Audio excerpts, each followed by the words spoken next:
welcome to our second Dine in Edulatte, and we have the so divine Fi Morrison from STEM Ed magazine. Get your next copy, get it ordered, hot off the press.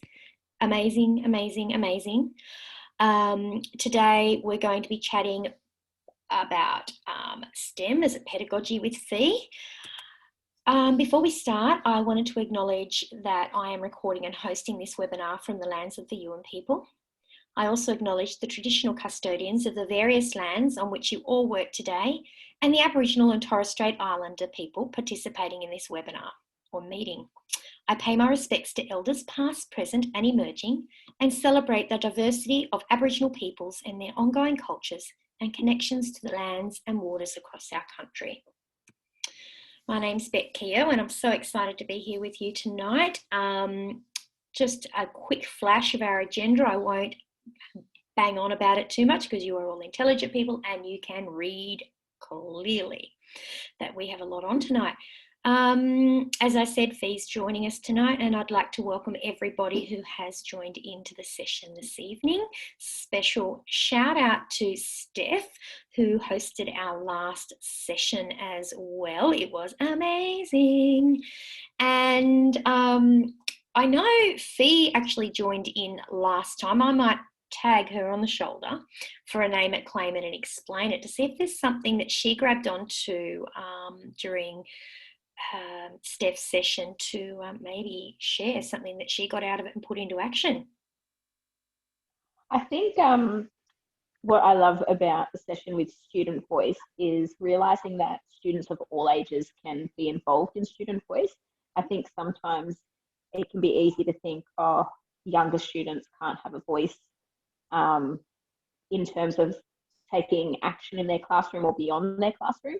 And so I felt really inspired by Steph's session, and I've already hooked up a meeting with Steph for MOAD to do a session with our class, with my Year 1 students, so that we can start doing some sustainability and become some change makers. So I was really inspired to do that. So I know I'm really excited and my team teacher's really excited, and I can't wait to share it with the students as well.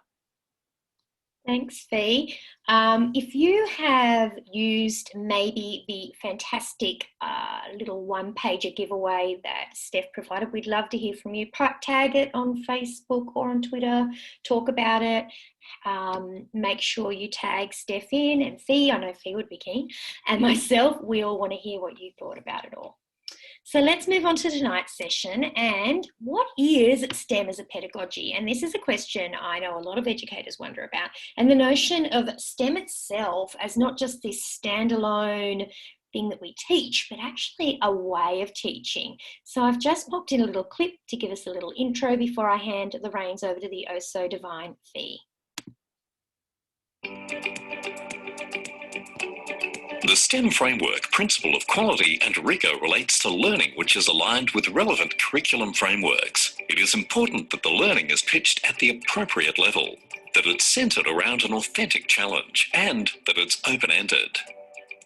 We maintain the integrity of the Australian curriculum areas through a backwards planning process by which we look at what we want the students to know, and we work backwards from there. And we maintained the integrity of the integrated curriculum through STEM, firstly by looking at an authentic problem. We were really lucky in our context that we had an ecosystem on our doorstep, and we were already planning on using that in science. We then, after thinking through the problem that we were looking at, which the students had also identified was a problem, we as teachers then sat down and looked at the 3 curriculum areas, so science, technology and mathematics, and looked where they naturally aligned within the context of our project. The Australian Curriculum Achievement Standards provide us with the key learning outcomes that we want for students. We do this by using them in at first to provide opportunities for students to learn. We scaffold the learning and allow students multiple entry points into and out of learning. As part of an authentic learning experience, we didn't want to limit the students' outcomes. So we looked at each of their curriculum outcomes and had a really good understanding of what the students needed to know, understand and be able to do. And once we had a clear picture of that, we were able to set up learning events where the students could produce work and were supported to produce work that aligned with each of the standards.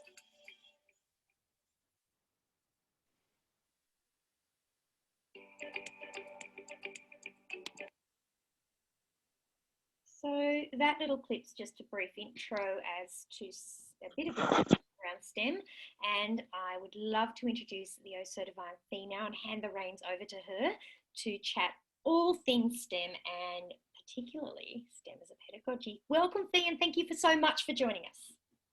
Thank you for having me, Beck. I'm so thrilled to be a part of Edulatte and being one of the guests. And you know I'm passionate about STEM, so I'm really excited to be able to share that tonight.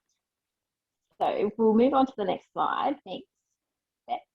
We're going to be talking about what does STEM as a pedagogy actually look like in the classroom? What are we talking about? So I'm sure most people who are watching or participating in this session would know STEM stands for science, technology, engineering and maths, as well as the arts and humanities. So it's talking about the content knowledge around those different curriculum areas. But we also know that STEM is so much more than that. So when we're talking about STEM, we're really looking for opportunities for students to develop skills that are going to help them not only in the classroom, but beyond the classroom and into their future as well. So STEM activities give students an opportunity to develop critical thinking, resilience, problem solving, communication, collaboration, resilience, flexibility, all of those things that are really important for them. And if you just hit the forward for me, there, you'll see this beautiful graphic that Rachel Lear on Twitter has shared. And I think it just encapsulates so beautifully what we're talking about when we think of STEM as a pedagogy. So it's not just the content of what we're teaching our students, but it's how we're teaching our students and what we're wanting them to develop as a result of incorporating STEM. So you can see that at the heart of it is student agency, their voice and choice, which Steph spoke about in the last Edulatte. And around that, you can see all of these critical skills and, you know, things that students can be developing through STEM learning. So on the next slide, I've got a bit of a quote about what pedagogy is. As educators, we would all know what pedagogy is. But it was really interesting. I was talking to my mum the other day about STEM Ed magazine, and she was like, what's pedagogy? And I think I just forget that sometimes people don't actually know what it is. So just as a recap, when we talk about pedagogy, what we're talking about is this relationship between how we teach and also the culture and our beliefs as educators around how students learn. So we're connecting the how of the learning, the why of the learning together in order to create meaningful connections and interactions with our students in the classroom. So when we talk about that in a STEM kind of frame or a STEM lens, we're really looking at how we're teaching through STEM is connecting with that. Why do we teach these things, or why we want students to be able to, what we want students to take away from it. So I think that's where we're looking at STEM from a pedagogical perspective, as not just science, technology, engineering, maths, humanities, but it's how we're using those learning techniques and using that framework to then be able to help students develop these skills that we want them to, you know, develop. So it's kind of like the end goal. Just kind of a pointer on that, Beck, if you could go to the next slide. When I was exploring this a little bit earlier about what is it that we're trying to achieve with our STEM integration and STEM as pedagogy, I came across this sort of framework, which I thought was really interesting. And I know that one of my Twitter friends and contributors, George Spiridis, is really knowledgeable in this area as well, if anyone wants to reach out to him. But when we're looking at STEM integration, there's different levels in which that can occur. So how are we integrating it into our teaching, that pedagogical kind of perspective. So you can see that some people might integrate STEM in a disciplinary way. So it's just the concepts and the skills in different disciplines. So that's siloed kind of effect. And then you can move down to a multidisciplinary approach where it's still kind of separate. So you teach your maths, you teach your science, you teach your English, and you teach skills within that. But there's a kind of general theme running across it. So it might all be about rainforests, or it might all be about, you know, under the sea or something like that. I think what we're trying to aim for in our STEM integration is we want our learning to be interdisciplinary or transdisciplinary for our students. So if you look at transdisciplinary, it says that we're looking at knowledge and skills that are learned from 2 or more disciplines. So we're connecting those and integrating those disciplines. So it's not siloed, and they're applied to real world problems and projects. And that helps overall shape the learning experience. So from that video that Beck showed earlier, you can see that the students were engaged in real world problems. It wasn't, oh, now we're learning maths, or now we're learning English, or now we're learning science. It's a whole integrated approach where all of those disciplines are connected, they're not siloed, and they're applied to a real world problem. So students not only see the meaning behind what they're learning, but they can also develop those skills that overall shape that learning experience. And I think that as educators, that's what we're wanting to aim for. We want students to have meaningful and authentic learning experiences. And when we consider the transdisciplinary approach to integration, to STEM integration, so as a pedagogy, how are we teaching it? We're teaching it through this integration of disciplines in a real world problem. Then we can see that the students are going to develop those skills that are going to help them move on. So hopefully that makes a bit of sense there. So Beck, if you could move on. So what we want to do is, what does this look like in practice? We want to know, we know this sort of knowledge, but how can we actually do it in our classrooms?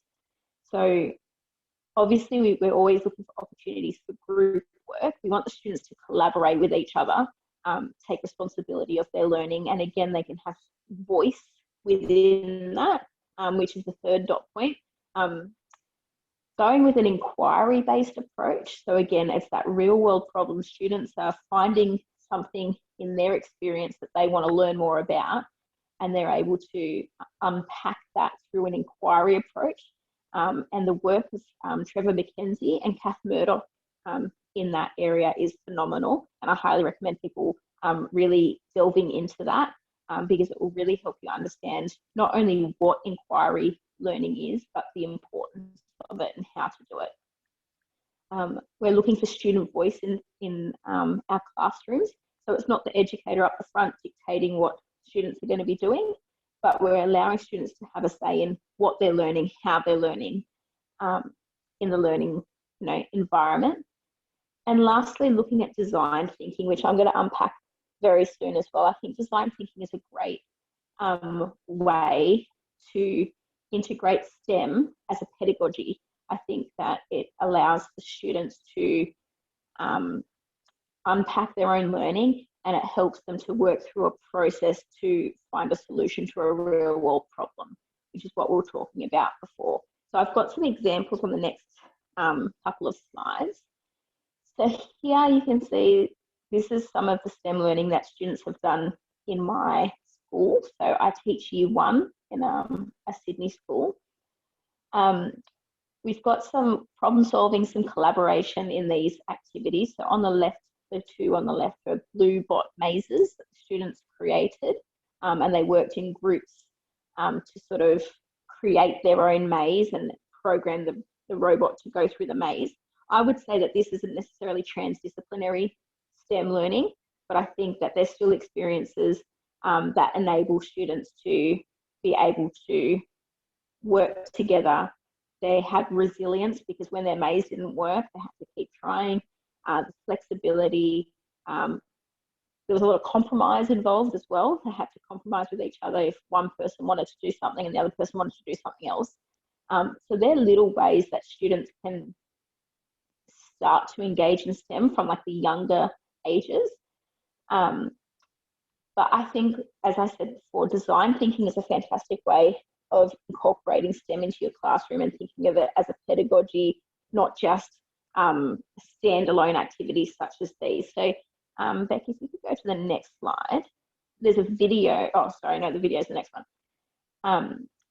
In our class last year, we incorporated design thinking through our science unit. So our students had been learning about sound energy, how is sound energy made, how does it travel, all of those things. And then at the end of the unit, instead of just keeping it as we're learning about sound energy, we wanted the students to actually take that knowledge and apply it to an authentic experience that they had. So we looked at noise in the classroom. I'm sure most of you might be aware of design thinking. But design thinking is a 5-stage process that students work through. It involves empathizing with an audience, identifying a problem that they have. They come up with a challenge or a question that they have to sort of solve and answer. They write down and come up with lots of ideas of how to solve that problem. Then they create a prototype of what they're going to make to solve the problem, and then they test that problem with their audience. So we incorporated this with year 1. Generally, a lot of the resources for design thinking are for older students, but we found that it worked really well with our year 1s if we scaffolded it a fair bit and gave some explicit instruction where needed. So with the sound energy idea, our students came up with how can we manage noise in the classroom. So it's an authentic experience for them. They realise the classroom gets quite noisy because they chat too much. And unfortunately with children, they don't realise that they can just stop chatting. They need to find something to solve that problem. And so on the left here, you can see there was 4 students in each group. These students brainstormed some different ways that they could manage noise in the classroom, and we said the more ideas the better, no matter how outrageous they might be. Write your ideas down. And then on the right hand side here, they had to apply some reasoning and some logic to their ideas. So it was looking at which ideas are high impact, which ones are low impact, high effort or low effort, kind of aiming for something that's sort of in the top right quadrant, but sort of top left quadrant's okay as well. Like looking at what's something that's going to have a big impact to your audience, but what's going to, make a lot of effort. Is it going to cost money? Is it going to be a lot to make? Those sorts of things.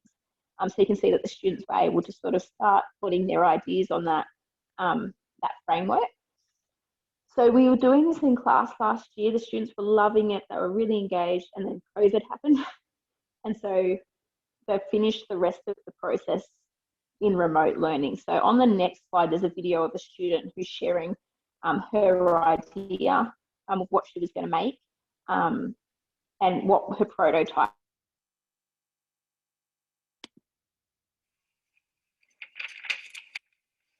This amplifier makes the sound from your phone much longer. We can manage noise in the classroom by using this amplifier to play relaxing and calming music from their phone to help students concentrate when doing their work. Teachers can also play videos and stories through this amplifier. Yes, they can. There is a video that I'm going to share after the recording of her testing the product. I do have permission to share, but I just thought with recording, I might just leave it till the very end. But during remote learning, she was able to design this prototype. She used like a toilet roll and some plastic cups, and she actually created this phone amplifier, and it works. It's amazing. I asked her to bring it back to school after because I just wanted it in my classroom. It's amazing.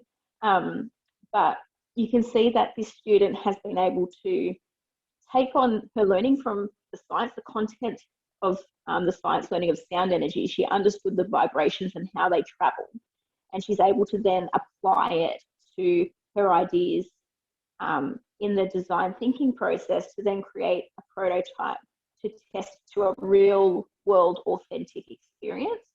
So I feel like this is just a fantastic example, one example of countless others to have students take the content knowledge from STEM and apply it in their, their learning.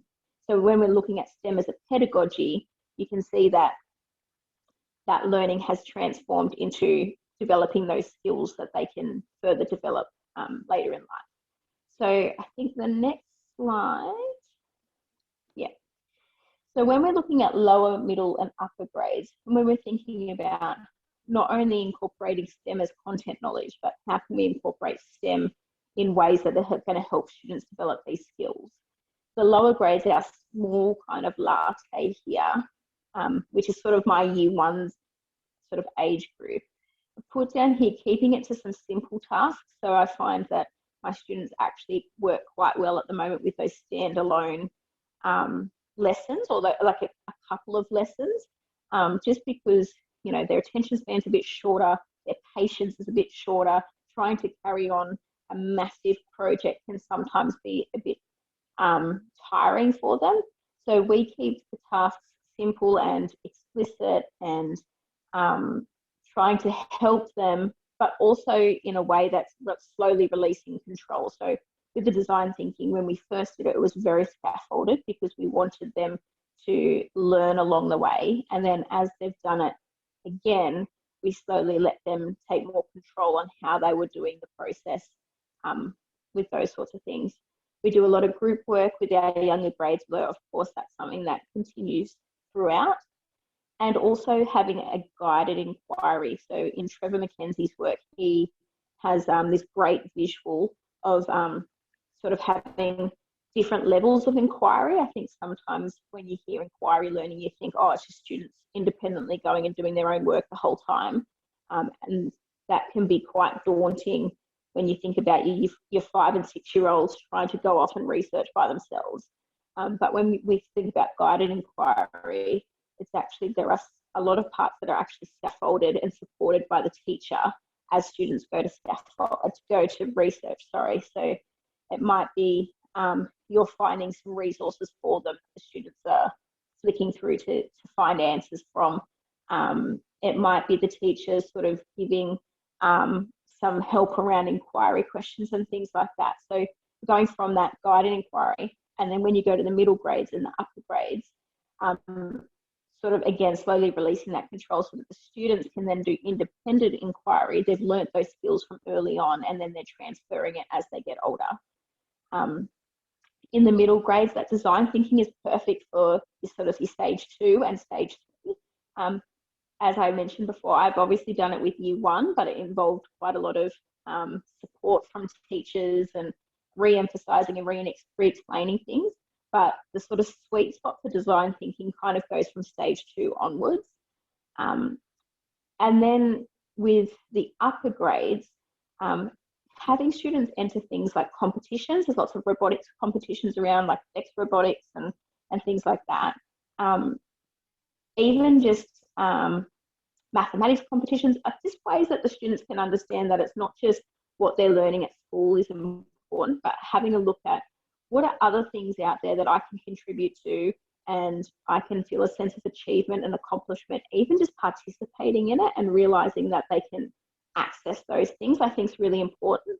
Last year I worked with a group of stage 2 girls for a robotic competition, and they just sort of kept saying that they didn't even realize that these things were out there.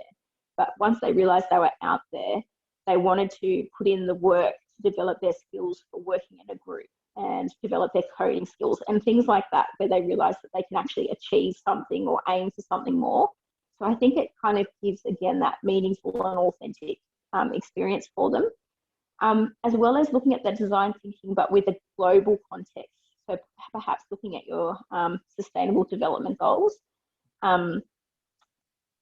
Giving students that authentic, meaningful, purposeful kind of learning experiences, I think is really important for those upper grades, because as they go into high school, they can continue to build on top of that as well. So I think that's where I'm at, Beck. I hope that's okay. I think hopefully covered.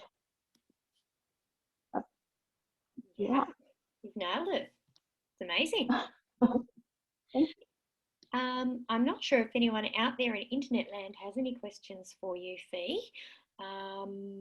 Okay. Throw it out there and see if anyone's out there to join in and throw a question out.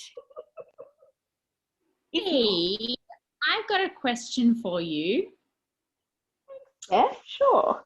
How long did it take you to build your inquiries out to more independent with students? Yeah. I think with our younger students, I think it took a couple of terms of practice because, yeah, as I said, I work with 6 and 7-year-olds who had never done any inquiry before. So I think it can take a while for them to move beyond, say in kindergarten, you're trying to find all the right answers of like, I'm learning my reading, I'm learning my writing, I'm learning my maths. There's kind of one way for, to express that. To then go into, okay, well, I can ask my questions about the universe and the world. And there could be multiple ways of finding that information rather than just the teacher, or there might be multiple answers to a question. I think for 6 and 7-year-olds, it can be a bit much. I found a lot of kids were worried about getting the wrong answer, or were worried about, I don't know what to do. Like there was a few of them needed some hand holding in the process of, there isn't a right answer. You can go to multiple sources for information. So it did take a couple of terms, but they did get better as we went on. So in term 2, we were doing some inquiry about different environments in Australia, and then getting them to realise that they could get information from different areas. They could show their learning in different ways. Again, that student voice of, I don't have to write on a piece of paper what I learned. I could make a diorama, or I could make a book creator, or I could make a poster, or we did Minecraft as well.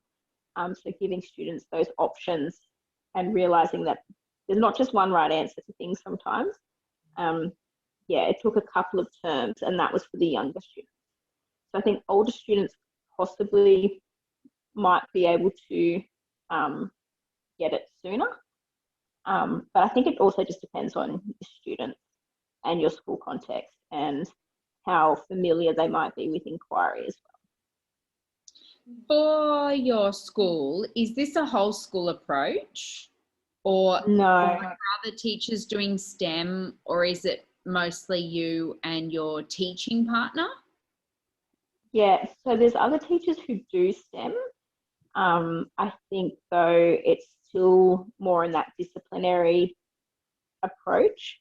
I think we have a long way to go as we work towards moving towards that interdisciplinary and transdisciplinary approach. But I think sometimes it's small steps. I think having them actually engage with technology and realize that it's important to do, like, to incorporate STEM, I think is a good start. But I guess more education needs to be shared about why we're teaching STEM and the importance of STEM. So I think there's a lot who still think, oh, it's STEM, the content areas of science, technology, engineering, maths. Whereas, many of us probably watching tonight know that it's more than that. It's the skills that are involved. And really the only way that those skills will truly shine is if we integrate it in a transdisciplinary kind of way. Thank you. Hope that helps. Yeah, I think it was a great answer. Nailed it. I'm just looking at the timer and mindful of the time. So if you've got any questions for Fi, make sure you connect with her. She is very active on the socials, and I think that could be coming up. I know, Fi, you mentioned where we might be able to find out more, and I'm going to put this slide out with obviously with the recording, so if people are interested, I too highly advocate for Trevor McKenzie and his work around inquiry learning. Kath Murdoch blows you out of the water. Oh gosh, I'm just trying to think of others that just Rebecca Bathurst Hunt, who often works with Trevor's brilliant as well. And oh my gosh, I can't think of the lady's first name. Mitchell. Oh my goodness, I'm blanking completely. Kimberly, thank you. Kimberly Mitchell. Sorry, her book's just here. I was just reaching for it. Her practical hands-on journal that you can use as you become an inquiry teacher is brilliant as well. I think this is one of the things that we often bounce and yarn about is this whole notion of inquiry and the fact that it fits in so beautifully with STEM and so many of our teaching and learning areas. So this will be up and ready. And as I said, if you want to connect with Fi, there are her handles and you can find her. And as I said, do not forget to get onto that STEM Ed magazine, please. Issue 1's already out there in the big bad world. Issue 2 gone as well. And issue 3 currently in the mix. Exciting. Very, very exciting. Thank you so much for coming on the Edulatte journey with us, Fi. We love having you. We are all inspired by you every day. Please keep doing what you're doing and in keeping and making our young students stronger in STEM and in learning in general. And thank you for joining us. Thank you so much for having me. Such a pleasure. So just a quick pump, as I said, don't forget to get a copy of that STEM Ed magazine. Edulatte will be releasing a new podcast soon. We have Dr. Sandy Nichols who will be joining the conversation and then sharing with us. So that will be exciting. Can't wait to see what Sandy brings to the coffee conversation. Watch this space, watch Twitter, watch Facebook, all those places we like to hang out to find out when and where the next Edulatte meeting will occur. I'm Beck Keough and thank you so much for joining us.